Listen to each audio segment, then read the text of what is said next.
26 नवंबर 2008 ये हर एक के दिमाग में छपा हुआ दिनांक है। इतना ही नहीं, हमारे भारत के काले अक्षरों में लिखा जाने वाला ऐतिहासिक दिन है और अच्छी तरह से आप जानते हैं ये कुछ और नहीं था कारण आतंकवादियों का हमला। 26 नवंबर को हम लोग 10 लोग वहाँ पर अस्पताल में थे क्योंकि मेरी बहन को जो बच्चा हुआ था उसकी समस्या थी और बहुत ही कंडीशन ख़राब था। हम लोग वहाँ पर 10 लोग थे और ये रात का समय था जब 9:30 बज गया और हम लोग बैठे रहे नीचे बात करते करते। बात कर ही रहे थे, कुछ मिनटों में हमने देखा कि पीछे के जो गेट है, जो छोटा सा गेट है, वहाँ पर से लोग दौड़ रहे हैं। देखते समय में हमको आवाज़ आया, गोलियों की आवाज़। मैंने अपने कानों से सुना कि ये गोलियों की आवाज़ है और मैं सन्न हो गया। मैंने कहा कुछ तो गड़बड़ है, चलो भागो अंदर। और फिर हम लोग दौड़े, फिर हम लोग वार्ड में गए और सब लोगों से हम लोगों ने कहा जल्दी जल्दी छुप जाओ, जल्दी जल्दी छुप जाओ। और किसी प्रकार से हम लोगों ने सबको छिपा लिया, लाइट बंद कर दिए, दरवाज़ा बंद कर दिया, हम सब लोग छिप गए। जब हम लोग छिप गए मैंने देखा कि बाहर का कॉरिडोर का लाइट चालू है और मैं दौड़ा गया बंद करने के लिए। जब मैं दौड़ा गया तो मेरे जीजा जी और मेरा दोस्त दोनों मेरे पीछे आए और हम लोग स्विच ढूंढने लगे, बटन ढूंढने लगे कि कहाँ पर है बंद करने के लिए। और फिर हमने पाया नहीं। जब नहीं मिला तो मैं जैसे ही पीछे मुड़ा मैंने देखा मेरे सामने कसाब और अबू इस्माइल गन के साथ में खड़े हैं, जिसका नाम तो मैं नहीं जानता था, परंतु इतना देख रहा हूँ कि 2 लोग मेरे तरफ आ रहे हैं, एक लंबू है और एक टिंगू है। एक गन को लेते हुए आ रहा है और मेरे सीने पे गन रखकर मुझको बोलता है और मुझसे पूछा तू कौन है रे। मैं समझ नहीं पाया क्या कह रहा है। मेरे जीजा जी से पूछा तू कौन है रे। उसने कहा साहब मैं क्रिश्चियन हूँ।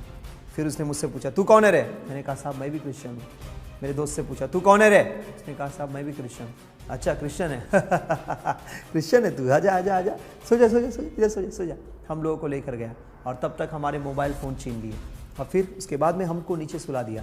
जब हम लोग सो गए नीचे मैंने कहा अब बस ख़त्म हो गई मेरी कहानी, ये रहा लास्ट दिन।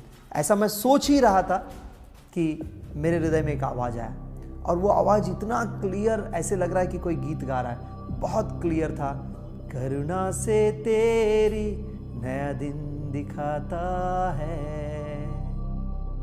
मैं बस ये सोच ही रहा था, वो मेरे पास आकर खड़ा हो गया, कसाब और अबू इस्माइल दोनों, और उन्होंने बंदूक रखा, बोला ए खड़े हो, जल्दी खड़े हो। और हम लोग धीरे से खड़े हो गए। जब हम लोग खड़े हो गए उसने मेरे ऊपर बंदूक रखकर मुझसे कहा यहाँ पे वार्ड में और लोग हैं ना। अब मैं झूठ नहीं बोल सकता हूँ, मैं ताकने लगा उसको, बस कर रहा था। तब तक वो मेरे जीजा जी के ऊपर बंदूक रख दिया और उससे कहा है चल बुला जल्दी। और मेरे जीजा जी ने कहा ठीक है साहब चल बुला जल्दी, चल अंदर ले चल। और उसको वार्ड में अंदर बाथरूम में लेकर गए। प्रभु का धन्यवाद हो, प्रभु ने मेरे जीजा जी को ज्ञान दिया और उसने कहा आ जाओ निकलो, रावद्दू बाहर आ जाओ, रावद्दू बाहर आ जाओ। रावद्दू इसका मतलब तेलुगु में ये होता है मत आओ, और वो कहता है आ जाओ निकलो जल्दी जल्दी, रावद्दू बाहर आ जाओ। तेलुगु में कहता है मत आओ, फिर बाकी भाषाओं में कहता है आ जाओ। और फिर वो तब हमारे पास लौटा और हम तीनों को बोला ए चिपक जाओ। हम लोग तीनों के तीनों दीवार में चिपक गए। तब उसने कसाब अबू से पूछा मारू क्या। अबू बोलता है रुको और लेके आता हूँ, और वो धीरे से गया ढूंढने के लिए। पता नहीं कैसे उसको एक वॉचमैन मिल गया और उस वॉचमैन को पकड़ कर लेकर आया और हमारे साथ में खड़ा कर दिया। हम 3 खड़े थे, वॉचमैन उसी हॉस्पिटल का वॉचमैन आकर हमारे साथ में खड़ा हो गया और वो पीछे से अपना बंदूक लिया और मारना शुरुआत किया। खट खट खट खट 4 बार आवाज़ आई। हमने अपने कानों से सुना 4 बार गोली, बंदूक की आवाज़, लेकिन एक भी गोली उसमें से नहीं, एक भी गोली नहीं निकली। 4 बार बंदूक की गोली आवाज़ सुनी, गोलियां नहीं निकली। थोड़ी देर के बाद मैंने आवाज़ सुना धाड़। मैंने कहा ये क्या आवाज़ है। धीरे से पीछे मुड़कर मैंने देखा कौन है।